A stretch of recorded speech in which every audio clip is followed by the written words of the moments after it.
So go ahead. Anyway, piping the canal and also the ditches.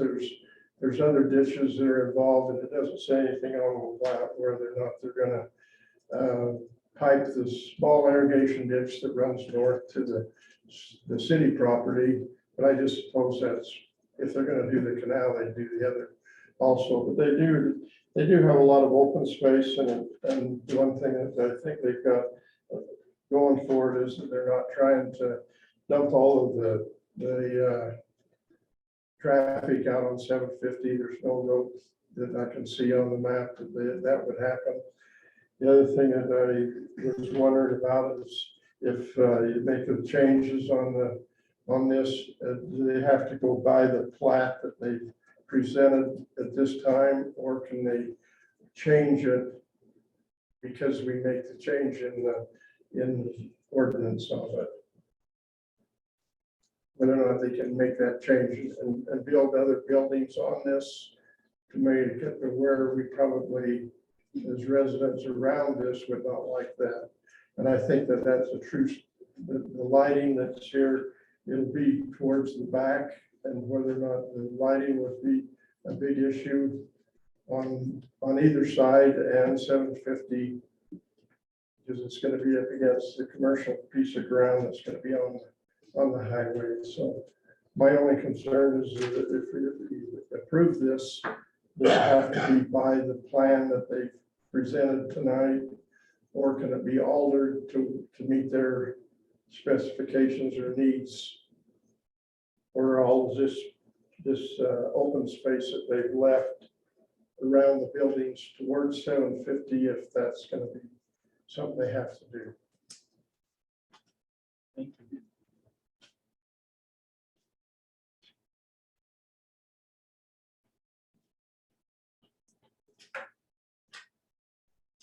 We're right in the middle of public hearing. Address the commission and share with us the concern that you shared with us. Yes, I had a chance to briefly read it now that you're here. Okay. Have you make that part of the record? All right, as you just mentioned, I did send a letter to you regarding my opposition to the plan to change it to MP1. For the reasons of, right now, the canal makes a nice barrier between MP1 and the rest. I'm concerned about the traffic, as was just brought up by Blaine Barrow. But you start adding that in. Another concern I have is the ability of the city to manage this stuff. Because there's a lot of things going on already in the city that you can't seem to manage. You got neighbors across the way from that particular area that have junk stacked in the back, you know, with old brush trucks and a whole bunch of other garbage back there. And yet we're looking at adding another potential MP1. And with all due respect to the Brickyard HHI company, theirs doesn't look a whole lot better. So then we're going to add more MP1 zones where we can't manage it. We can't figure out how we're going to keep it clean. How to keep it organized. We can't even seem to control the actual use of the property, right? So that's a big thing that I have a problem with. There's people in the city that are running commercial truck yards in their residential lot. So there's things like that that we can't seem to control. So then we look at doing this. I think that just creates more burden. The next thing, I just think there would be a better use for the property, whether it stays as a A1 agricultural, so that you have more residents that live there. I mean, I would be okay with that type of purpose. I'll just leave it at that I'm opposed. Thank you.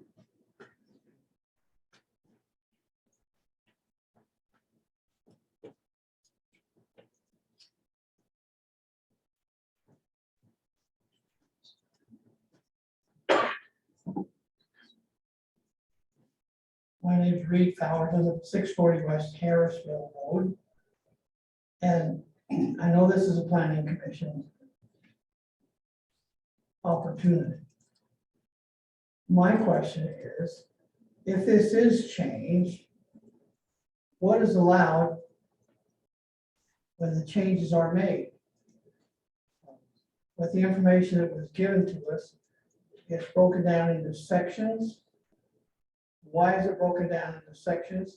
Can it then be changed? Is there going, or would there be changes in the buildings that they want to put in? Are they all going to be smaller, shorter? Are they going to be single level buildings? Are they going to be 4-story buildings like I have here on Harrisville Road? Is that going to be something that they want to do or can do? There are just several questions that really should be asked and answered. And maybe not at this meeting, but it's something that is going to certainly affect Harrisville and this plan. So with that in mind, I don't know when it would be asked or when we have. Right after the public hearing, we'll address your questions. Thank you very much. Yeah, thank you for sharing.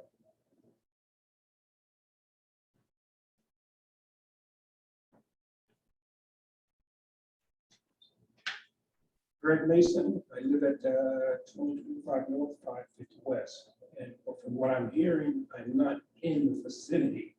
So this is just a comment based on what I'm hearing. My understanding is we want to change from agriculture. I moved here about 2010 from the big city. Growth has its advantages and disadvantages, let's face it. Moving from the big city, I really enjoy listening to the cows in the morning. Now I don't hear cows, I hear construction trucks. The more we get rid of agriculture, the more construction trucks we will listen to. The whole thing reminds me of one thing, and here's how I'm going to put it. You take paradise and put the parking lot. Thank you. Thank you.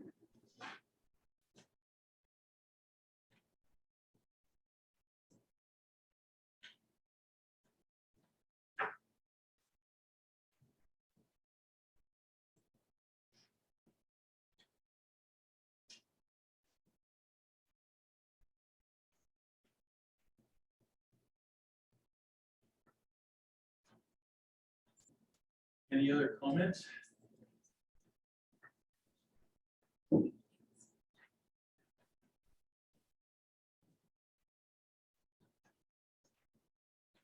evening. My name is John Gaz. I have property adjacent to the property that you're planning to rezone. That's currently under agricultural 1 classification. I would like to see the land that's out there remain in agricultural to support and keep from infringing our right to continue using that property that we have. The 5 acres that's next to that as agricultural land. I think that the presentation that was provided also is somewhat misleading in as much as the green area that's shown on the plot that is presented along with the recommendation for rezoning change from agricultural 1 to MP, industrial or manufacturing, is broken up in 7 parcels, which implies or leads a person to believe that planning is made in the future to utilize that property either for commercial or for personal building under putting homes in there. It's a little bit misleading to the pictures provided there. It shows a lot of parking area. It shows shelters, in addition to the piping of the canals there also, and roadways. The roadways provide no connection, no, to 750 or the Highway 89 either, which is somewhat confusing too. So as I was seeing the proposal, I came up with some great questions in my mind as to really what the plan was, whether it was for manufacturing and what will be manufactured on it. And if there are any hazards to be considered for people that are adjacent to that or to the city. Thank you for your consideration. Yeah, thank you for your comments. John, what was your last name? I didn't get. Yes, GAC.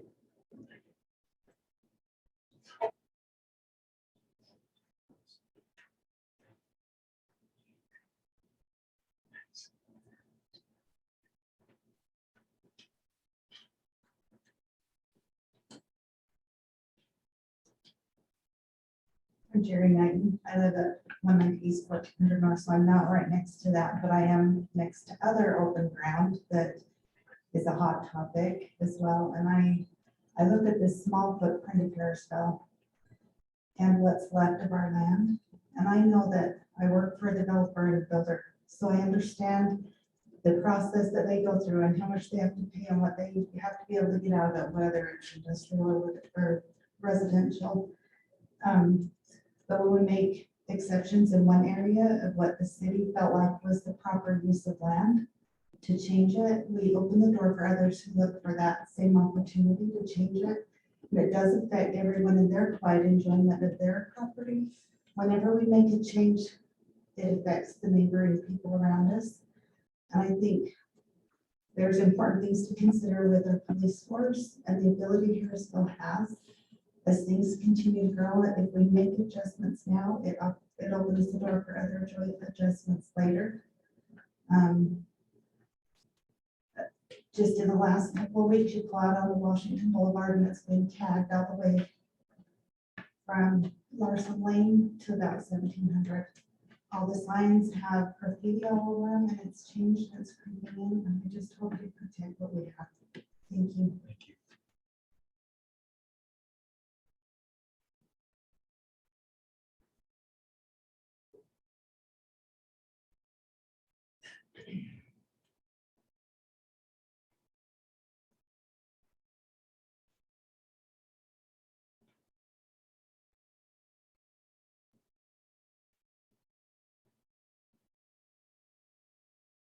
Any other comments?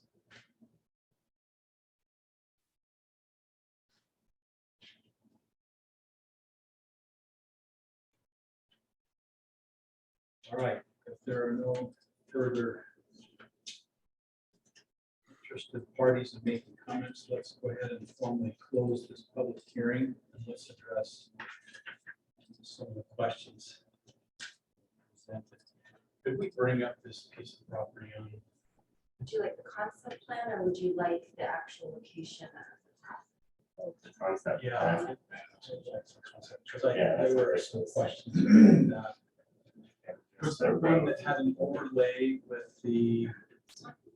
Yes, thank you. The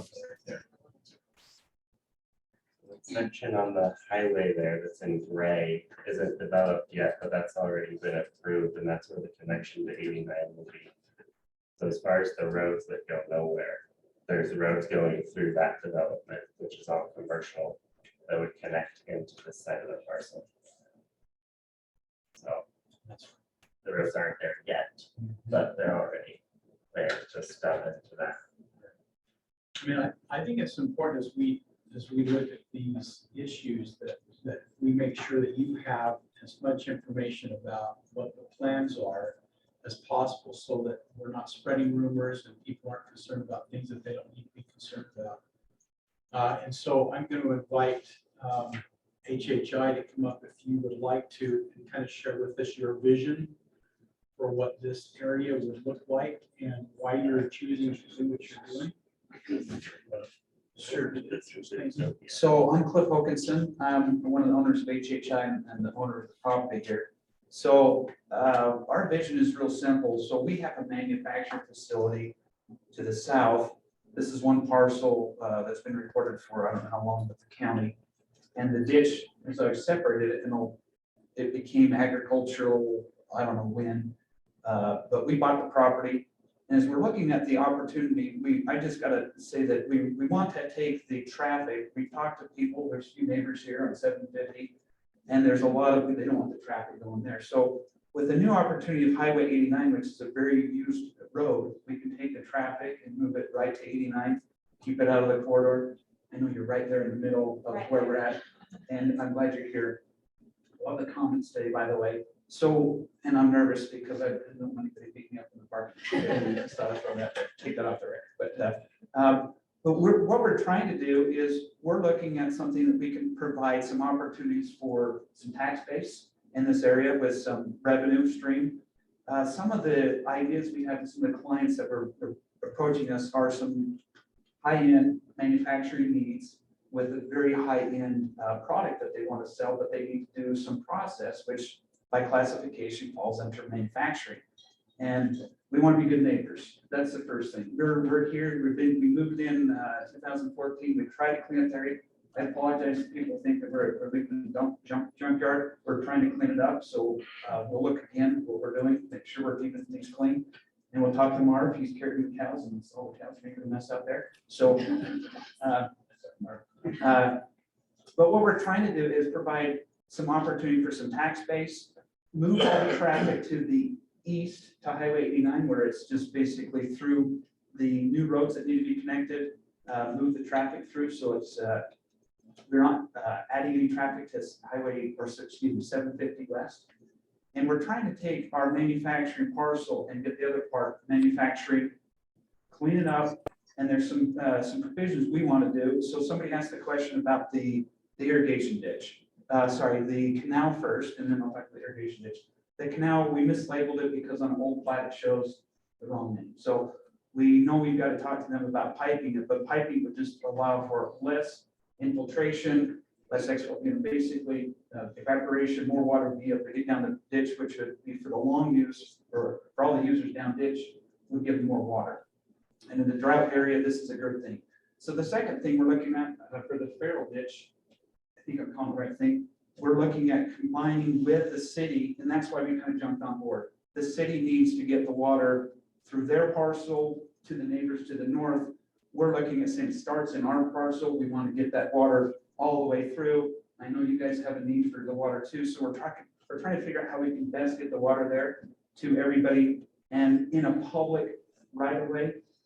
Some of the concept you see here, we've had some discussions with the city and they've given us some good advice to make sure we can comply with issues we didn't think about. And tonight we've got a lot of issues that you guys have brought up that you have helped us to enlighten us that we can go back to the design and make sure we're doing what we're looking for. The neighbors to the south, some of you guys are here, and I think are adjacent to our current property that's manufacturing.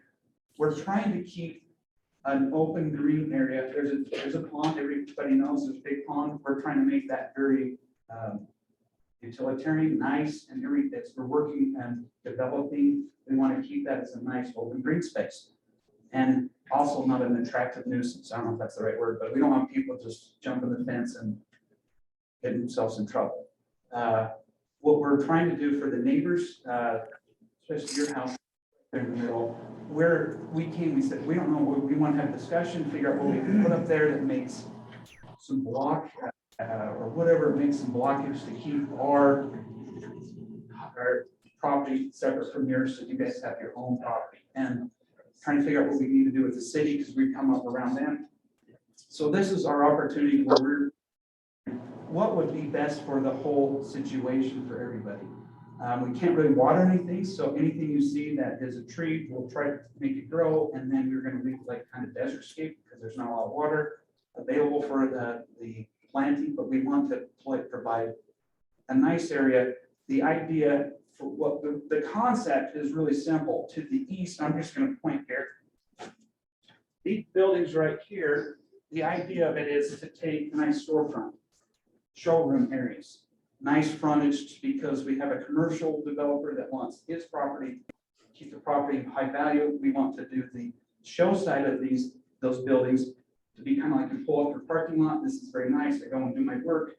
On the back side of it, the concept was hey, the work that they're doing, the manufacturing or the parts that they need to do would be on the, I hate to say this, but the non-show side, the side, or not so much show, but we want to still protect, we want to protect that, shield it from the neighbors, because we know what's happening.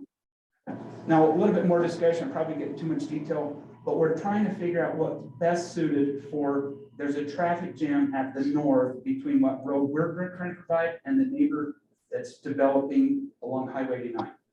We met with the city and we've saw that that is a problem and we're working that out and we'll try to get those details. So what you see is a concept that it doesn't quite work perfect. We do need to work out some of the bugs. The idea is to have it very open and conformity, protect the neighbor, you're the closest neighbor. So we want to make sure you guys are shielded from what we're doing and make sure we're good neighbors. That's kind of the basic concept. Did I miss anything? Wonderful. No, Okay. Thank you so much for being able to do that. Anything else, or my pulse is going crazy? So I know yours are wonderful. Thank you so much. So as we look at this plan, then we're looking at 1, 2, 3, 4, 5, 6, 7 buildings. This one here, Oh, 8. Okay, I So, didn't see that. Thank you. the 8th building to the north, we're working with the city because they have some needs and then we're looking at probably X-name that and just working that out as part of the road and working on some deal with it, the city. All right, and so, see, I think there was a question about if it's rezoned. Would you change then using? different? A great question. So right now, as this is presented, it doesn't quite meet all the city engineering needs, okay? I'll just say it that way. So we have to do a few things to combine the road concept. I don't know if I can say this, but I'll say it's shared. Kathy Craner? No, she'll let me know. She knows she answered my text. And making it right here, so share this road, so this would go away, so access to these buildings, we gotta do a little bit something to change the road and bring this road through here, not this way, okay? So this access point going out would not be, there's too many people trying to all drive out the same place, so we're gonna get rid of the northern access point, I think is, isn't that right? Yeah, I'll look at it, so. Okay, hopefully I'm getting that. So, but after we get some of these little things ironed out, like that not two driveways to the north, the concept is, no, we're going to, this is what we're gonna build. The building size and how far back, there's a whole bunch of, we gotta meet all the city requirements. It may be a little smaller, but this is generally speaking what we want to do. And so that's what this is what we're trying to propose, make this work. Right, so as you propose those buildings, are those buildings gonna be 1 level, 2 levels? We had another question about that issue. Great question. So quite easy answer is we're gonna follow the city building code. So that's the easy part. So that's a shoe in. What are we looking at? These are manufacturing buildings. So 1 story, I hate to say 1 story could be very large in height just to make them cranes and stuff go underneath. But as we do that, we're trying to hold those down to the south, out of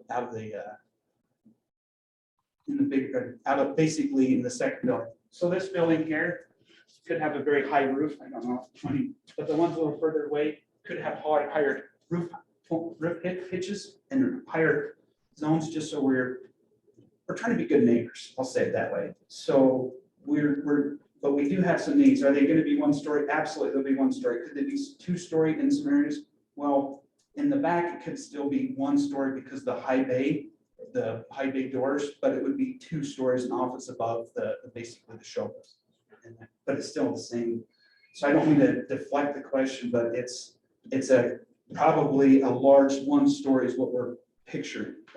But in some of them, you could put a second floor, just an office above the showroom. They're not taller than a 1-story house. Well, no, so a 1-story house with a 10-foot ceiling and tall roofs, you could be 22, 25 feet. So you do a flat roof on a building, we're in the same general speaking.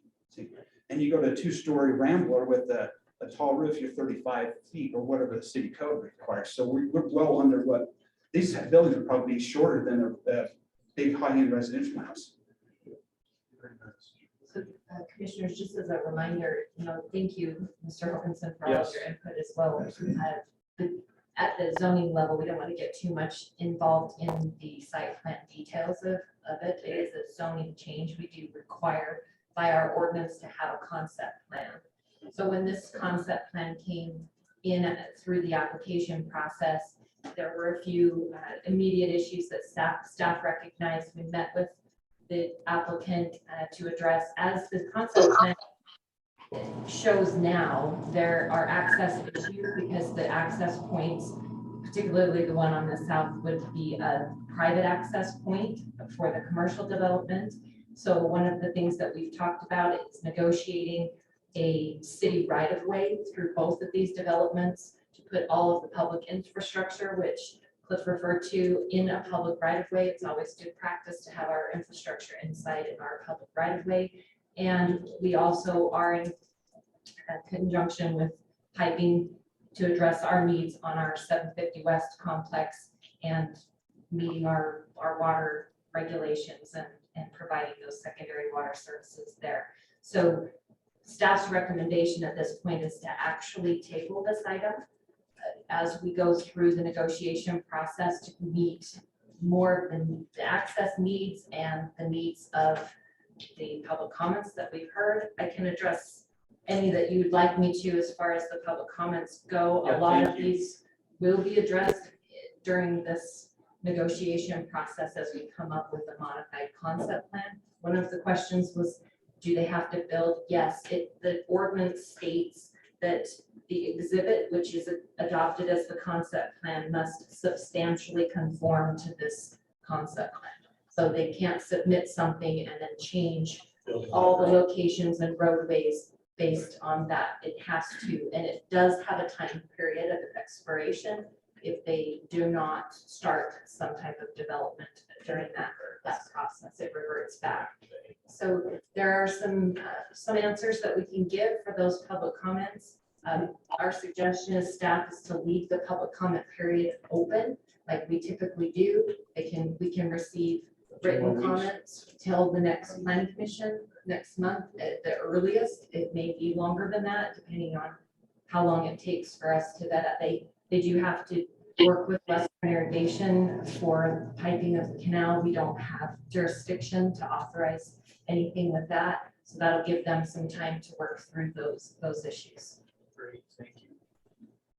I hope that this has been helpful as we've talked about this and you've seen the ideas. So I think based on what we've heard and what Mr. Hokinson said, I think it would be wise to table. Any other discussion concerns? Are you all in agreement? That'll give us time to get a plan that fixes those issues for the ordinance, Right. that it can substantially conform to something that will actually work, as opposed to something that we can't actually put in because of all the issues. But it's good to hear the comments. That's all. Yes. And so, and we just want to say too that the owners of HHI have been wonderful. And they really do have the best interests of Harrisville in mind while trying to legally manage and develop their properties. And so we appreciate all the good faith efforts that you extend to Harrisville. Again, we appreciate your comments. Thank you for doing that. I will entertain a motion to table this agenda. Okay. That we table this for further issues to be worked out.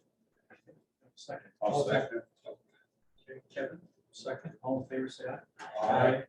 Okay, very good. Thank you for that. And so if there are any of you who would like to make additional comments, the comment period will remain open until our next planning commission meeting. So again, thank you. Okay. Let's, we kind of handled our agenda item number 5. Or 4, excuse me. Yes, Peter, I was the last one.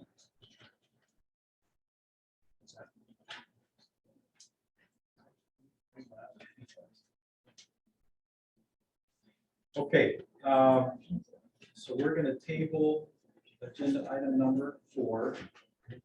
Let's move on to agenda item number 5. This is to recommend preliminary approval of Ben Lomond Views Phase 2A, their preliminary subdivision application, which was really extensive and very interesting to read, by the way. Yeah, let's turn some time over to Jenny and give us any information. Commissioners, I'm gonna just do a really quick overview. We're all very familiar with this project and we were anticipating this application. So the proposed preliminary subdivision application was received and staff met with the development team and most of the project management committee to approve the advancement of the application to the planning commission. And they have submitted their preliminary application for phase 2A, which I'll just pull it up here. So, where is gonna stop? So phase 2A encompasses the white area here on the plan. So it's the fronting Highway 89 section, this road section looping through up to connect to the main road and also installation of this main road connecting up to 2000 North. So that is the preliminary phase 2A, which includes 153 units, 101 single family lots and 52 townhomes. And the connection through to 2000 North. We'll also go over, and we can go over, a map is available and Justin is here and the developer is here to answer any questions that you may have. Matt's memo has quite a few things outlined. Happy to go over each of those if you'd like to, if there's some you have highlighted from your review process that we can review. I have a question. So a lot of the figures dealt with the sewer rates when it's that. Have we addressed those, or do we know how high that's going to come? So, yeah, we've been working diligently with the Ben Lomond Development Group and their engineers. There are a few things on the engineering table still through Matt's memos that we're gonna bring back to a lot more discussion with the staff prior to bringing it back to you guys for final approval. Right now, we're just really at the point that we're just trying to move through the process to keep continuing so that we can address these issues to then make it the best product for the city. Hey, Justin, will you introduce yourself to the group, just because I don't believe everybody knows who you are. I'm Justin Shinsel, I'm the Public Works Director for Harrisville City. So yeah, so everything right now, we do have the developers agreement and that was passed with the zoning. So now we're just working through the engineering and we're still just at that first phase of we're just making sure it all fits and flows the right way. Is that cul-de-sac going to be private then? No, that will be public and we're gonna address kind of the teardrop shape, make it more of a rounded, so we have some snow storage in there. There still will be kind of an island for some snow storage, but you can also turn a fire engine around in there. Yeah. So very minor changes. The concept will inevitably stay the same, just maybe some things on the road sections and very much all the engineering as far as elevations of the sewer and stormwater and to make everything flow out. There are a lot of height changes Yes. on there. Yes. Height sizes, height angles. Yeah, Um, just little things that we kind of put the concept together prior to the engineering. And that's how we kind of do the mixed use development to get the zoning. And so then we have to kind of reconfigure a little bit more so on the engineering side to make it fit with the standards and work and flow well with the city.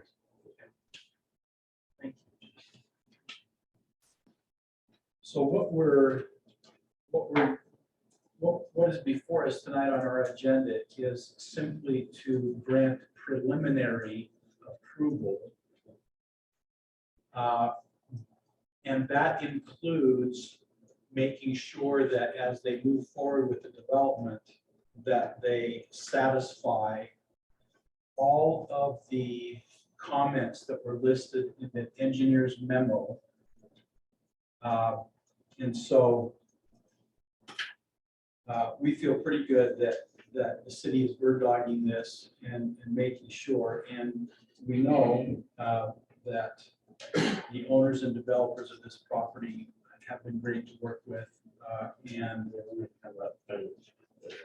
concerns with it? Or do you have any concerns with it? does anybody?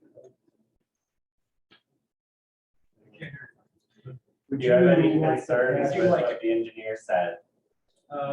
Here's the engineer. Perfect. Like to hear from you And guys. you have a copy of the city's the engineer's memo. I do, yeah. I'm Brian Neighbor with LEI Consulting Engineers. Yeah, and I've read through the Matt's red lines, his comments. We don't have any concerns or issues with them. We've got a few that Justin and I have talked about that we're gonna call Matt probably early next week. We'll work through. Nothing that's earth shattering or overly concerning. So, do you have any questions for me in particular? I just wanted to make sure that you guys had the same level of understanding as the city of all of this will get worked out and work perfect. So, Yeah, no, we've gone through all of it and we've talked extensively about it. So Great. I didn't think there was anything new to you guys. great. Great. Thank Just you wanted for to make making sure. more. Any other comments from any of the commissioners? About this four-way stop, Which is that the one on the south? the one on the south end. So everywhere else on that road, it doesn't have to stop except on the main road. So I'm just wondering if there's a need for that four-way stop as everyone comes in. Yeah, there'll be signage throughout. We didn't put every little sign there. There's gonna be some curb signage along that Montgomery Way is what we call it. And right now, why you're not seeing that signage is because all we're addressing right now is the white Right. is the So this is A2. on the south end, on Majestic and Monroe. There, there's a four-way stop. Yeah. And we'll address all the signage to, Yeah, I saw the stop signs. yeah. Signs. Yeah. Justin, There's Matt. Go ahead, Matt. yeah, I was just gonna, yeah, Nathan, what you're saying there is, I thought the same thing. We would go back probably to the engineer who did the traffic study on the site and see if a four-way stop is warranted. If it's not warranted, I'd anticipate that being a two-way with the main road going through there. But I had the same, I don't know if that one got on the memo, but it's definitely on one of my comments, red line comments on the plans, was to look at whether that's warranted right there or not. It definitely slowing down traffic coming off the highway to have them stop there, whereas if they don't have to stop there, they can flow a little more freely. Right. I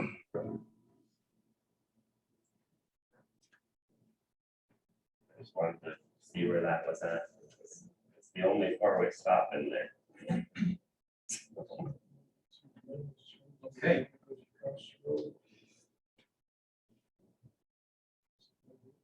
Does the light post be in before this road connects in? So the hope is they're working through their permitting through UDOT, and we're hoping that the light, that's up to UDOT. We can't control when the installation of the light goes in. Okay. So We just don't want them to strike for a light before there's a light. so we should have more information on that as we move through the process of the timing. Nice to get all that. Okay. Infrastructure. No, it's exciting to move forward with the project. And so they will continue to bring us applications to approve each phase of the development as it moves forward. So this is just one of those steps. And this gives the city a great opportunity to make sure that they're on track, make sure that they're following through with what we agreed to and so forth. So, It's a big section of it too. yeah. Okay. Any other comments, questions? Lee, do you have anything else? Very well, 250 pages is the stuff. 89. There were 289 total for the whole packet, but this had a lot of. So, it'll be nice, it'll drastically change everyone else in the city's view of the place, because it'll block the view of the fields behind.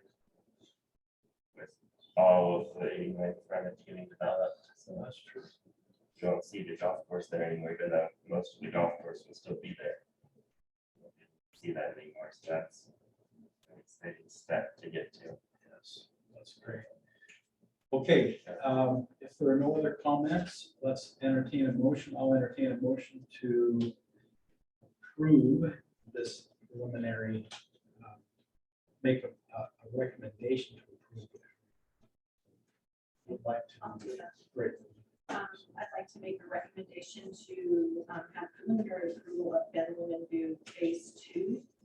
Ben Lomond View's Phase 2A preliminary subdivision application as per engineer's memo dated April 7th, 2022. And the staff memo. And the staff memo dated April 1st. April 1st, 2022. Very nice. And then all other agency comments. Right, then, including all other agency comments. I'll second that. All in favor, say aye. Aye. Very good. Okay. Let's move on then to agenda item number 6. Recommended adoption of Harrisville Ordinance 523 zoning change application received by the Scott Group LLC from agricultural A1 zone to a mixed use commercial Weber County Parcel 11-016-0020 located approximately 1371 North Washington Boulevard. Okay.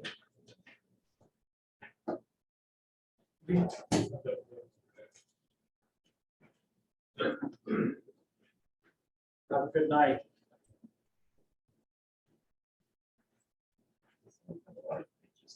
Yes, it did.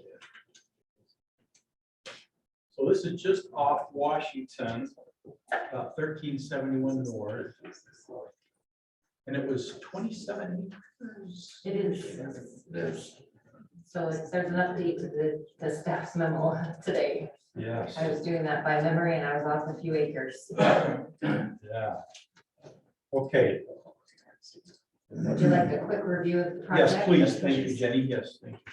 So this, since we're walking down memory lane tonight with Ben Lomond Views, we have before you the final ordinance 523 Dixon Creek Park zoning map amendment and master development agreement for the Dixon Creek Park. So this, as a great reminder, commissioners, the Washington Boulevard project is kind of what staff has called this over the course of its negotiation period.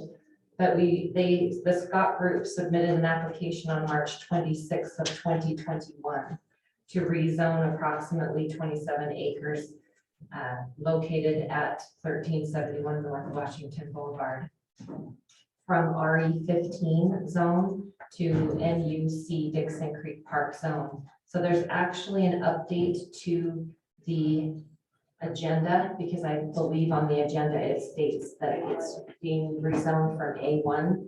It is that is not what the ordinance reads. The actual ordinance reads the RE15. So it has been updated to RE15 to this NUC Dixon Creek Park zone. A public hearing was held on April 14th, 2021 to receive public comments. And a series of work committee sessions have taken place over the last 12 months of the negotiation process. Some of those negotiations included the sale of our public works building to accommodate the northern entrance of this development. And this is an updated concept plan. They've made adaptations to address the floodplain issues. They are also continuing to mitigate some of those floodplain issues. So the proposed development agreement, there have been a few recent changes since the packet was posted. Nothing major, just minor changes after it was reviewed by Brody Flint, our legal advisor. And I just want to point those out for the record, the couple, and I know that the applicant is here as well and is aware of the changes that were made to the MDA.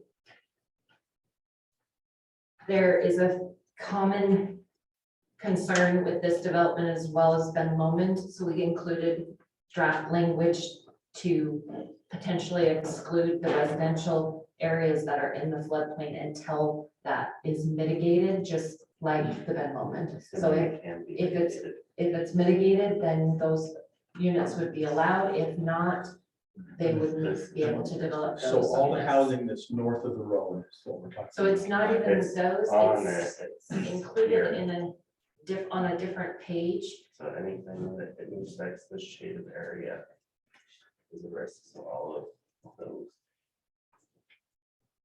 And so the language just excludes those from being developed unless it's mitigated. There was also a change to section 2.5.2 with the goal of satisfying all phase 1 requirements for approvals within a period of not more than 12 months. And then with the following phases being completed on a 12-month cycle until the final completion. I believe there's 3 proposed phases, but that may include There were Are there 4? Yeah, I Right think on it's there. Oh, So I'm they wrong. put the park as a separate phase. That- The Yeah, there's commercial 6. 6. Okay. The 6 was commercial the wing part. is 6. Yeah, in the north of here. Okay, so their phasing plan would include all of those within a 12-month increment each phase within that time frame. The other update is to 2.5.4, that 6 months following the termination of the 36-month lease on the Harrisville Public Works building located, that the commercial buildings would be built and in place or work related to those within the 36-month termination of our lease, because we're leasing back our public works building until we can relocate over onto 750 West.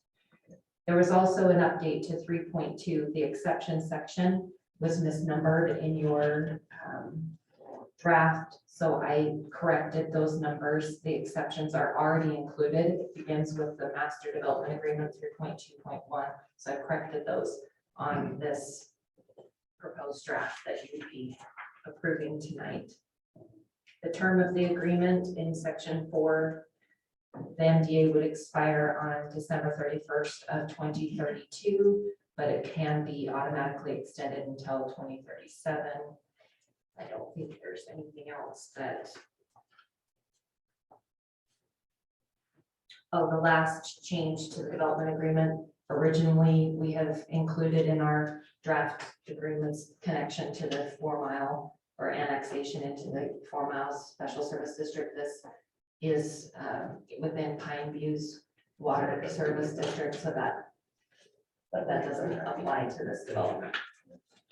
So those are the overview of the MDA. All the exhibits were included, and it is a complete package application for the zoning change. So staff does recommend a positive recommendation of ordinance 523 Dixon Creek Park zoning map, subject to the findings of the staff memo dated April 4th, 2022.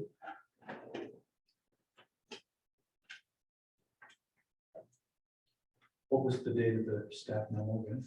It is April 4th, 2022. Okay. Any questions, commissioners?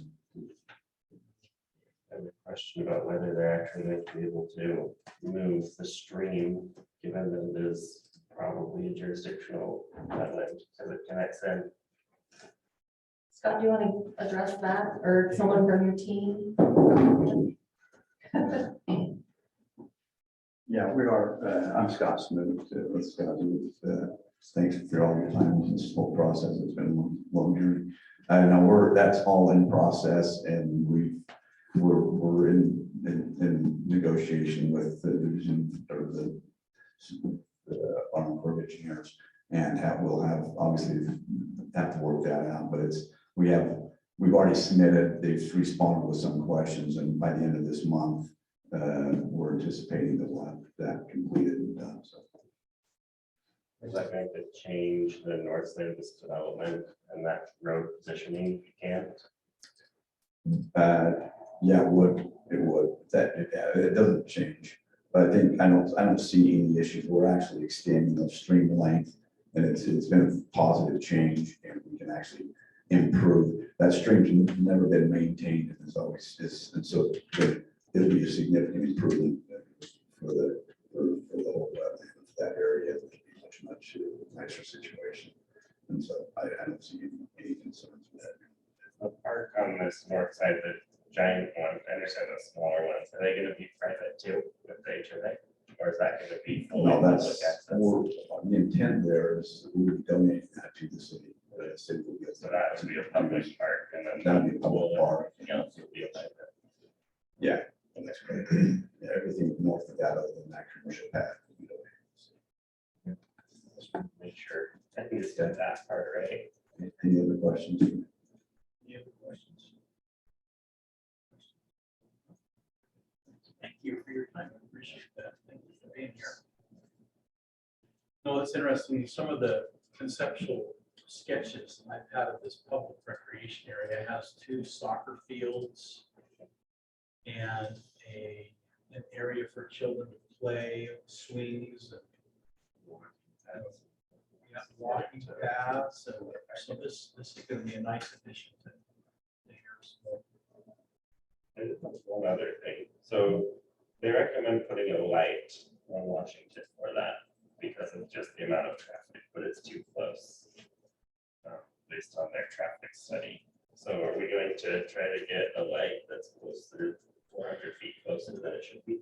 So the south entrance, or you talking Yeah, about where 1300 north, 1300? where the traffic study from Hales Engineering said it was 400 feet closer than UDOT would allow.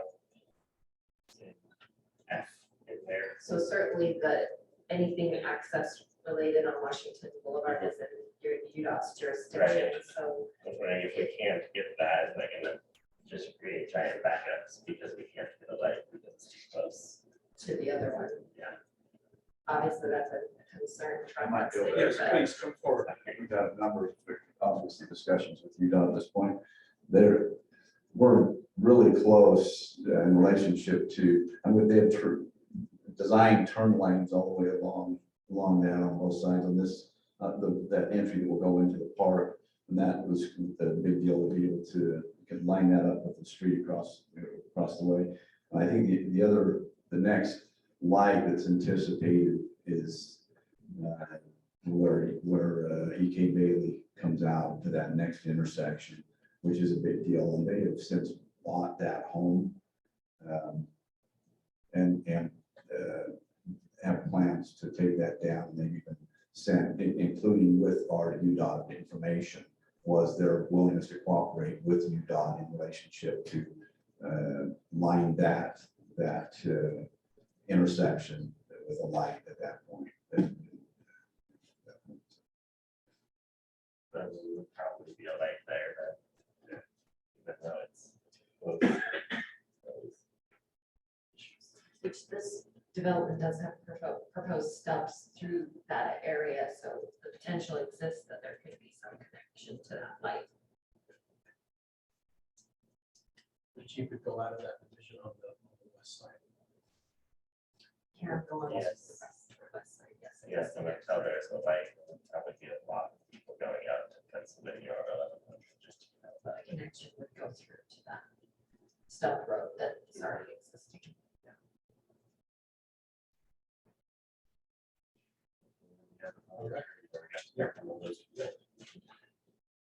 Okay. Any other comments, questions? Well, I have a lot of questions. Just thinking about the traffic, I'm really concerned about it out there, but I think I estimated somewhere in here that 5% would go out the other way, and I think it'd probably be more like 20%.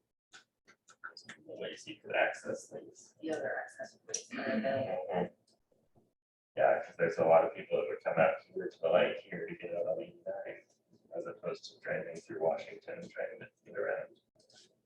So, yeah, the estimated 5% would go with that. And then the commercial can't be developed until the public works building is done. So that's going to be years later. So that's why that's at the end.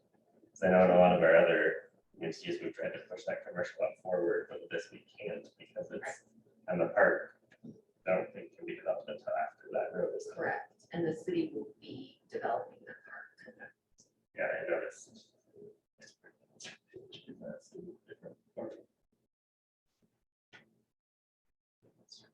Agreement that we're gonna take over all of that. Looks nice, it's just a different staging because of the way it has to work through that. It looks a little different than their initial one, with it actually having that lower road be a public right of way again. We like to keep all of the infrastructure we can in our right of way as well. It's that connecting access points, a better access for this development. It also separates the commercial access from the residential. And do we need to have a cul-de-sac in the park? Because that's for turning around, so can we turn around in the parking lot? We will be developing they'll have a turnaround. Okay. Up at there. Are you ending that in a parking lot? We haven't gotten into that detail sheet of that because the city will be involved in that portion of it. So we at least will have to be a turnaround to meet fire code, but whether we ended in a parking lot and allowed space, we couldn't have parked cars where the fire truck would have to turn as well. So we'll be addressing that in the site plan for the subdivision, the sections. But the city will be heavily involved in that section. The other question I had was about all the 3-story townhomes. Since I know the golf course is only getting a few of those along their main road, whereas this has a lot of them. Are there any issues with that? Anyone else? Or What's the height restriction on them? I mean, we'll address that when we get to that point. yeah, I didn't see a height restriction in this. I just thought there were a lot of 3-story. I mean, it's like they follow the height restrictions. It will be subject to the normal. Yeah, I just wanted to make sure everyone else understood there's all those 3-story ones going in. 133 of them, which is more than the 2-story ones that are going in. They have tried to buffer the ones closest to the existing residents as 2-story and not put those Right. smaller ones till farther into the. Just want everyone's view a little more. I just wanted to make sure everyone is aware that there's a lot more than half of these stories. Thank you for that. That's an issue before. Well, we're not approving the site plan, we're just doing the rezone right now, right? Okay. And the master development agreement. It is included the number of the master development. Because that's going along with the ordinance.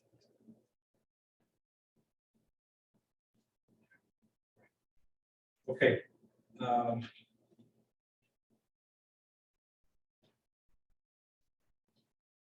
Such questions, I'll make the motion that we have for the positive recommendation of Harrisville Ordinance 523. Dixon Creek Park zoning map amendment, master development agreement for Dixon Creek Park. findings in the memo dated April 4th, 2022. Thank you. For a second. All in favor, say aye. Aye.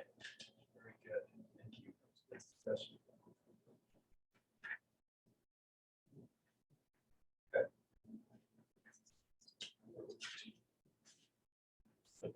Thank you for being here. We appreciate how we're doing in the city. So have a great evening. Okay, let's move on to agenda item number 7 then. This is to approve a conditional use permit for transportation business in the MP1 zone, which includes outdoor storage and parking for property located at 1589 North, 750 West. The applicant is Joey Melky. How are you? I'm good. We need to make sure that you ask for approval before you come on and Oh, okay. address. Sorry. No, that's okay. We just have to try and maintain some decorum. So, okay. Yeah, no, I appreciate that. Let me try and get caught up here on what we need to do. If you could have a seat for just a second, actually, we'll call you up in just a sec. Jenny, if you could review for us this conditional use application. So an application for a conditional use permit was received by applicant Joey Milsby on March 16, 2022 for property located at 1589 North 750 West for outdoor storage and parking of large and small vehicles. A letter of permission has been received from Weston Crosby, property owner. There are the outlined findings in the memo that was provided in your packet, and I have a few additional items that we need to address during this process. So the findings in Harrisville Municipal Code, I pulled up on the map here. Let me share for the Zoom participants. Those. The location of the property here so that you are aware. So it is currently in the MP1 zone.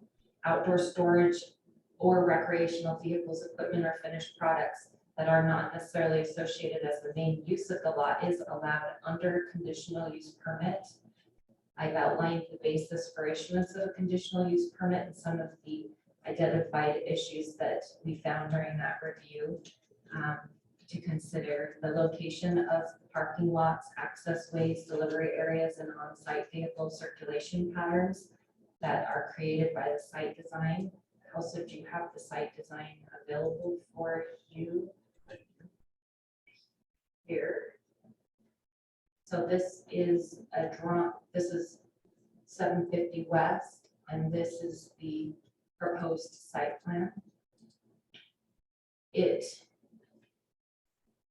cannot or does not create an unusual pedestrian or vehicular traffic pattern or volume that isn't consistent with the permitted use.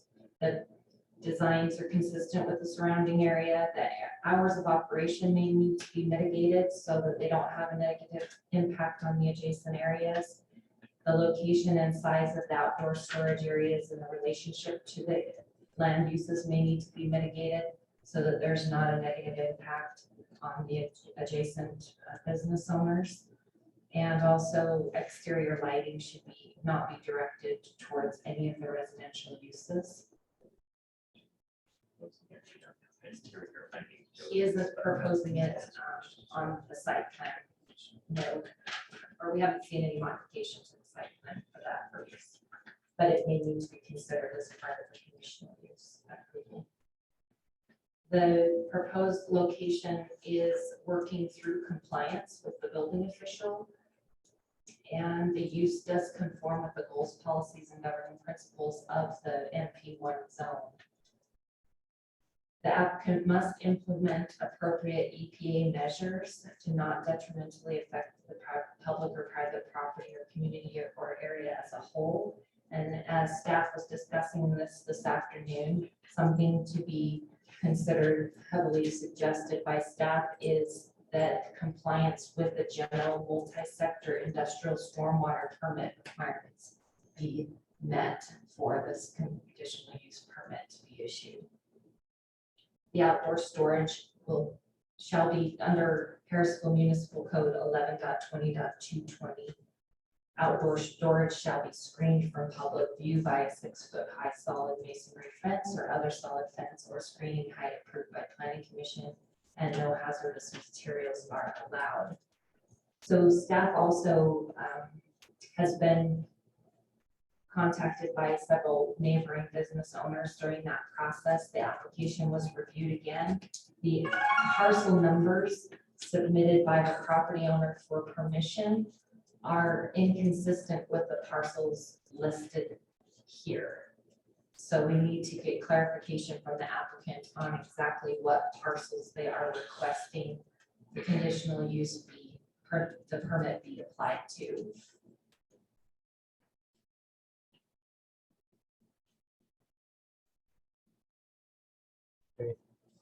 And I should also bring to your attention, there has been some public concern from those neighboring business owners. There is some comment. This is not a public hearing to receive public comment, but it is up to the commissioners on whether you want to consider or read through any comments that were submitted to the city on this approval. And the applicant is here and available to answer any of your questions regarding that.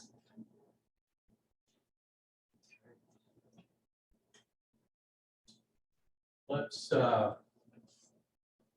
you have any initial questions? I think we have a break. Do you want to talk to him first? I do have a question, or I can wait until we. Yeah, does it need to be addressed here, or is that something just that? I think it might be a Jenny question. Right here in the application where it says consistent outdoor storage and maintenance of large and small vehicles.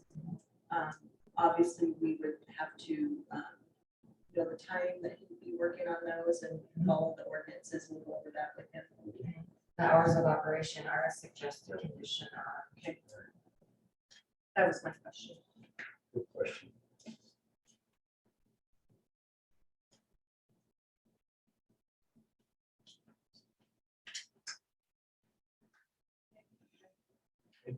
Initial discussion.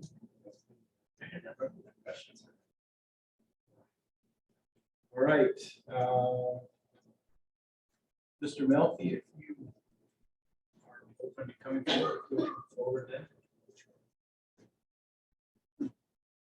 So please share with us again what you're hoping to do with this property. So what we're doing is, I wrote this all down. I've never done this before, so please excuse me. So I'm going to read this to you and kind of give you a little bit better idea of what we want to do. So the reason for the conditional use permit is to ask for guidance, with the city as our property grows in a M1 zoned part of Harrisville. Me and my business partners, we understand that there are headaches doing business in the wrong zones. We want to do it right,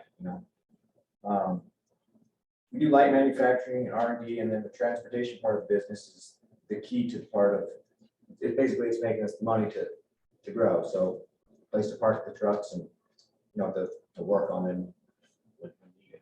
Trucking is in high demand right now, so we go in and out. We're all about playing by the rules. So whatever we need to do. So you're going to be working on like 18-wheeler trucks? Yeah. Okay. Okay. But not like a full-blown mechanic shop by any means, but if we blow a tire, we'd like to fix the tire, kind of thing. Okay, so in addition to tires, what else are you hoping? Well, General like maintenance or what? Yeah, like I pulled it in the shop before and done an oil change or, adjusted the valves, just simple, small stuff. Well, internal stuff is covered in the manufacturing zone as far as site work and stuff on it. So the conditional use is for the outdoor storage. So how many vehicles do you want to park out there? Just blow a couple trucks, a handful of trailers. Not 20 or 30 of them? No, definitely not. I don't even have that many. Okay. So when you say trailers, you're big rig trailers? Yes, sir. Yep. We got trailers for each kind of, business we do, refrigerated, the dry van, flatbeds. What kind of ground is there? If I recall, it's just dirt and weeds. I mean, is that something you Well, need? that's one thing something a we've, little more solid on, or? well, that's one thing we've done. We've came in and put a lot of gravel down, and I plan to put a lot more down if we can. Grade it out so it drains right, and doesn't puddle up, you know, but it has been muddy though. I'm ready to bring gravel in though. And with the EPA comments that you brought up, we don't want any oil leaking into things. Right. So. Yeah, no, I actually have there's a goose back there right now. It's sitting on her egg, so I don't want it either. Do you have any plans for containment of fluids as you're doing this maintenance? Oh, I guess I haven't really got into it that much. I mean, there's really not much of it, you know, but I can definitely look into that, Yeah, get it figured out, we'll need to have. whatever we need there. I think before we move forward, we'll need to have a clear plan of what you. How you want to mitigate fluids from Okay, outside? I mean, in a building, it's easier to mitigate the fluids because you can mop up the floor. right. So what do you mean outside? I'm not changing the oil outside. While you're parking these things outside, they're not gonna be leaking into the ground. Right, And okay. stuff, so you're changing the oil inside, you're not doing that out over on the gravel. No, yeah, it goes Perfect. inside, yeah. We just want to make If I sure do of it, that. Yeah, definitely. That we don't have, fluids leaking into things or causing an environmental hazard. Right, yeah, no. So, yeah. So can you clarify this for me? So Wes Crosby is the property owner, and so you're just leasing it from The Wes? tenant, yeah. Okay. So what are your hours of operation? I know trucks come and go all hours. But yeah, I mean, I would come in and park, you know, whenever I get back. I mean, it could be any time. So it could be middle of the night and you're pulling in. Yeah, pull in and shut it off and head home, you know? All right. We're not gonna be working on them Oh, no. 24 hours. No, I'll abide by the Okay. ordinances of whatever time we need to. I think it's like 10 o'clock, isn't it? That's something we could set, and with manufacturing, then you could go quite a few hours. I don't want to bother anybody behind me, you know? Right. I just want to make sure you're not. Yeah, I don't want to be a using your nuisance by any airbags. means, yeah. Right. I'm willing to work with everybody. The people on the west side of the railroad. Yeah, I don't think the railroad would mind. Yeah, I don't think they will. Yeah, we just want to make sure that whatever you do is not bothering people on the west side. Absolutely. And so we need to mitigate. Paul, so what are your plans in terms of a fence? Something to try and hide what you're doing back there? Well, I really haven't thought of the fence. There is a fence back there, but it's not solid wood like she was saying. Right. I mean, we could look into something like that, I guess, if we need to. It's basically the storage of like trailers, you know? Right. So.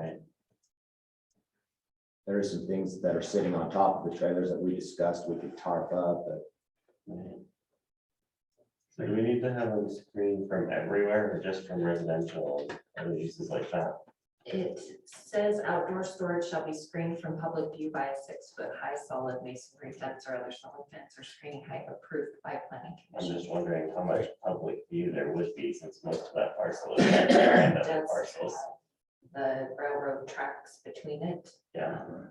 But it would be subject to the conditions that you put on it as far as the screening from the front and the road. Right. That site plan. I don't. Yeah, so it would have to be a really high fence to have a semi trailer. So I don't know if that's actually something we need. Yeah. 6 foot, what you've got to work with. Do you have a question, Bill? I do. Now, you say you're leasing this property? Yeah. Okay, now I didn't want to run into the same issue with the other guy. Skiing property. Skiing property. Right. So the difference here is he's the applicant and he's the one leasing. So he's fully aware of the conditions that you're going to be putting on the conditional use permit.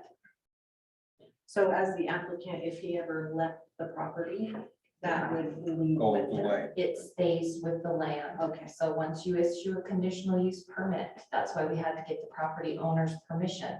This conditional use permit stays with the parcel. That's why we need clarification as to what parcels they're requesting this for as well, because there was a discrepancy in the number that was approved through the email and the actual parcels that exist here. So we need to review that with either the applicant or the property owner or both to make sure that we are under the same understanding of which parcels are included in this. And I have the parcels are pulled up here on the Weber County map.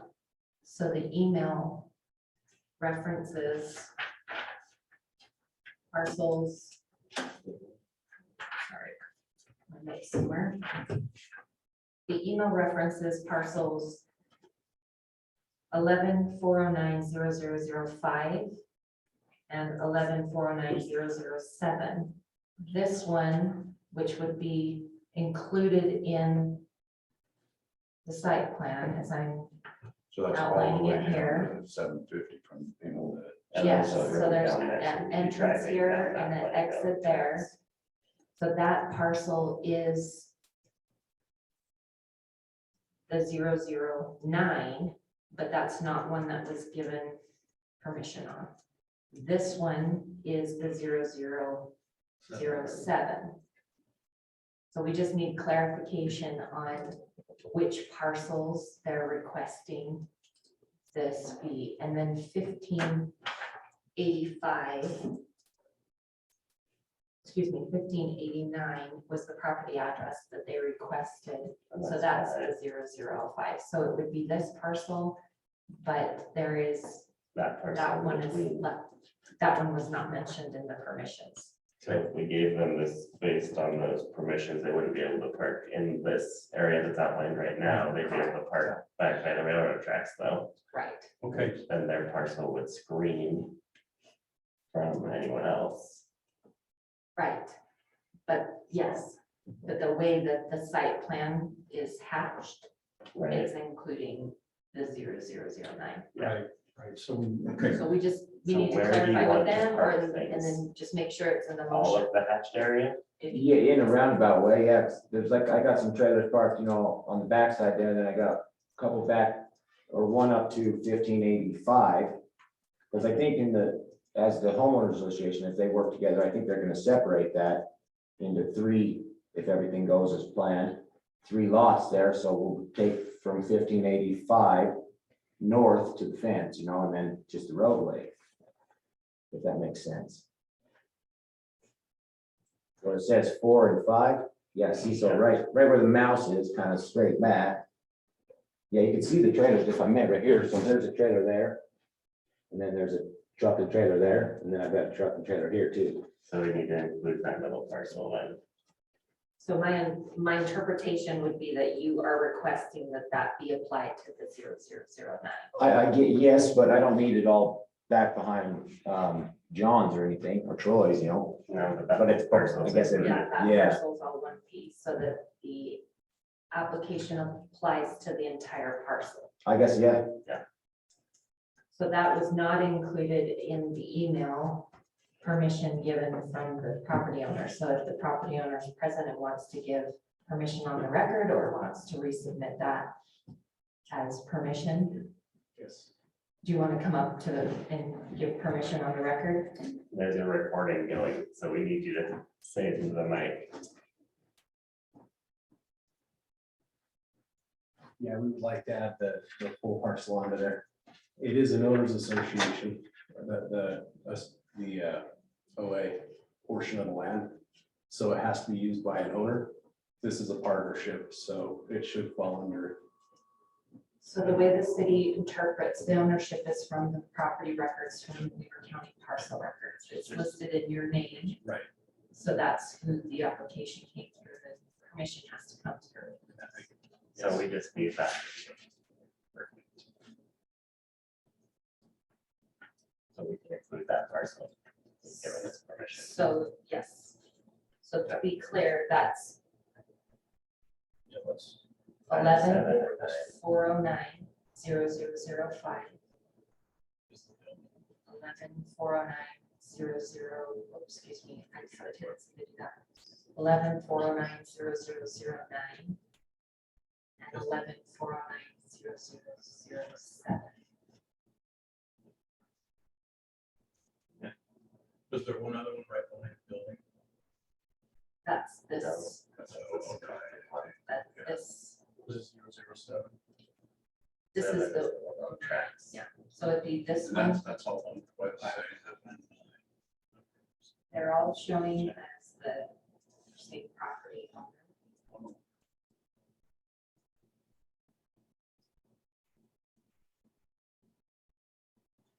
But we need a clarification because the email submitted was, yeah, it omitted one of the numbers.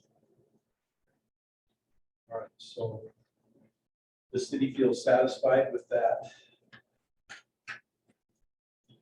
That approval.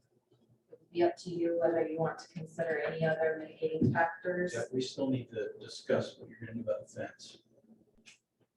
We've been getting it from. You know, that's on the side of the railroad tracks. I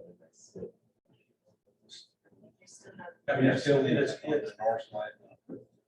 north side, the west side, I mean, even though there's the railway there, the land is still level, it's flat. So being able to look over and see what's Still going on like there. residential right there. Yeah. So there is a fence here on the backside. Well, it's a barbed wire fence that's, been pulled down a couple times, put that up.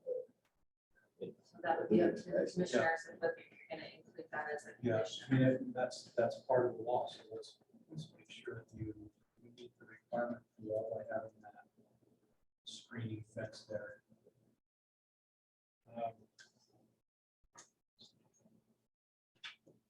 So you'd like to see a fence up, is that what you're saying?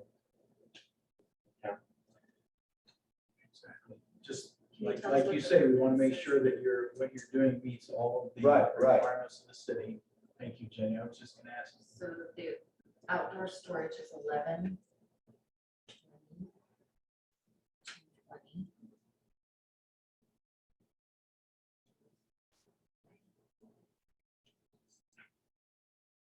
So with exception of retail sales displays in an approved commercial area, outdoor storage shall be screened from public view by 6 foot high solid masonry fence or other solid fence for screening of height and material as allowed or required by the commission. No hazardous materials to be on site. I don't think it's gonna screen this, and I included that, and I don't think the vending machine is. We really need a fence, because it's not gonna screen anything. Those houses. What if your house is on that back of the road? I've already seen the trains. The train's not for many screening. Very, very, tell them to be the train, you'll always see trucks in there. Or you could see whatever it's called. Right, but you're already seeing the manufacturers in there. So it's asking for 6 foot high masonry or another solid fence. What other fence could we put up there? We can't put up anything high enough to screen both the porch and Right. the vehicle. So it's not gonna screen the top of the semis. It'll screen. So We overlooked the other thing.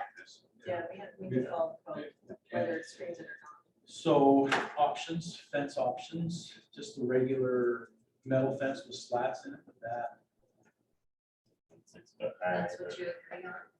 That meets the What do you think? I don't think we need a material as cement allowed. masonry one. I don't think that's, but if we had a metal fence, with a chain link fence, that's With privacy slats. with privacy slats in it. I agree. We want to make sure that the west side don't feel like that's impacting their property rights and their ability to. Are you opposed to anything higher than 6 foot or 6 foot? No, Just just 6 foot. Could we go higher if we needed to? How high would you want to go? Well, I mean, I don't know if we maybe if it was like that, how they're making it out of the 10. I've seen them overlap that. That's 3, 6, 9. If we went that way, if it was doable. Screen the semis, we could allow. But- a fence. Just so you know, if that option's available. I think it doesn't say at least, it says a 6 foot height. But it doesn't say But it- anything about the possibility. It does say of a height and material as allowed or required by planning commission, so I think it's open to your interpretation of what you're gonna decide. It says So what does this fence look like that you're describing, the 9 foot? Well, I think what is the roofing tin or siding tin that they've been using on metal buildings, they're turning it sideways. Tin roof turned sideways. It's got, I mean, it's, To make it look kind of messy. oh, it looks pretty good. I mean, it can close everything, but at the same time, I mean, it can be chain link with never slats. Yeah, no, that's, we got some work regardless.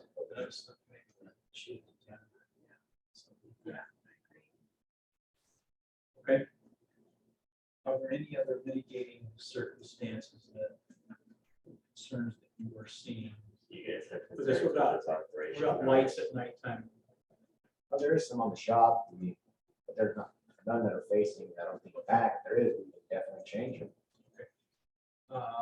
So what are your operation hours, your hours of operation going to be? Or what are you hoping? Just whatever the code reads. I mean, if we got to shut down at a certain time, we will. I mean, we go, the truck has to leave, like I leave tonight at 10 o'clock. So I got to be in Denver by 8:30, so. That's just remake, that's not. Right. When you color you're there. Oh, yeah, I'm definitely not gonna. So be hours of counting on- operation then 7 a.m. to 6, 7, what do we, I think maybe if it's a little bit later than that. all the way to 10 p.m.? Yeah, Yeah. and then if he's there at other hours, he's not operating, it's just. Right. They're resting and dropping in. Right. So to clarify for staff, for the purposes of the permit, you would allow parking 24 hours if he comes in the middle of the night, he's allowed to park. Yeah. But if he's doing any type of work on equipment or vehicles or moving, unloading and loading, that would be restricted to the operating hours of 7 a.m. to 10 p.m. Yes. What about plowing snow? I have come down late, and it was 6 inches of snow and I jumped on the loader and plowed the road out. Parking lot, so that'd be okay, or is that a problem? Could you do that before 10? No, I was just saying if there was an exception, if I came back late so I don't track it all down, I mean, if it's 1 in the morning and there's a foot of snow, can I plow it to get in there? Or do I park out on the road till top, the clock strikes 7? Parking outside. Just, yeah, shove it early. Then when you put effects up, so everybody tells morning. I think the neighbors would hear that at the It would. morning. More operations than just pulling in or pulling out. Yeah, Okay. yeah, I agree. Sorry. That's good. Oh, no, Again, it's the same want to sort get of thing. trouble, yes. We want to make sure that whatever we do, we mitigate anything that's going to disrupt the quality of the life of the people that live around Absolutely. what you're doing. So I want it the best for all of us, nice. I like that. Okay, so with that said, we've satisfied the main concern that we want me to table it. With the clarification of parcels and the approval. So are any other concerns? Are we in agreement? We can grant this conditional use permit? Following. Yes, to address those things, the difference between this and the scheme property is that was on the second tenant there. So if he goes out and someone else comes in and is a tenant, they have the same conditional use permit. They need to be made aware of that. We need to owner to be So, aware of that. If you lease this out to someone else in the future, they have the same conditional use permit, they should be made aware of it. That way they don't operate in violation of it. We've done that before. Okay, yeah, thank you. I appreciate your time. Thank you. Justin, do you have a comment? Yeah, just really quick to reiterate, as Jenny mentioned, the staff comment about the industrial stormwater permit. That will actually be, that is a program ran through the state of Utah, the DEQ and the EPA. That would have to be in place with the site plan prior to this conditional use permit, and also enter into agreement with the city through our long-term stormwater management plan that we have enacted and have in place, that we are allowed to go in at least once yearly and do a full-scale inspection of the stormwater site to protect the stormwater. And it's just making sure the water actually drains through the gravel, it's not paving. It's, well, it's the water drains through the gravel. The water can drain through the gravel. Semi trucks are notorious for leaking hydraulic fluid, a little bit of oil. If it permeates into the groundwater and can contaminate that. If he's inside the building changing oil, if there's any way that that building is connected to any outside stormwater, there needs to be an oil grease separator, long-term management plan, and or the industrial stormwater permits through the state's very extensive. And that was a big help in the plan and auto. And part of the reason that the state got involved so quickly, because when we're seeing open ditches with 4 inches of sludge oil material, that is, it was not our system, it was a UDOT system. Therefore, the state got involved very quickly, but this would eventually be on our system. So very much so, we would, with staff recommendation, would like to make sure that this stormwater permit is in and operable long before we grant conditional acceptance. Okay, thank you. That's exactly what I needed to hear. Okay, so I think what we need to do is table it. Until we get that, see Until that. we- Right. I agree. We get this. Okay. Subject to that. Or that first. It would, Would make staff more would sense to be more comfortable with that. Yeah. Just to accommodate the regulations, make sure that they're able to meet those, so we can easily table this and put it on. Okay, Give them so time. our recommendation is that we table it this time to give you the time that you'll need to get that water permit and to put the fence in. We want to make sure that these mitigation features are in place before we give you the conditional use permit. So, any other comments? Okay, so the formal recommendation is that we table it based on Do we need this. a motion for that? Please. A motion to table this, number 7, For the reasons. until we receive the industrial stormwater permit that's needed. Perfect. Fence. And Do then, you want to make it subject to the fence as well? yes, and then the oil grease separation. We review that. That's part of That's part of the permit. Okay. And then verification of the 6-foot chain link fence with privacy slats. Okay. Whatever. Or similar, well, we can tell him, Right. yeah. And then we do the formal application. Okay, second, would you like to offer a second? I'll second. Okay, great. All in favor, say aye. Aye. Okay, so did you say? No, I'm not voting against it, so. Okay. All right, one abstention. Okay, very good. Thank you. And again, our desire is to do what's best for the city and yet try and make sure that the property rights are respected. So I hope this makes sense to you.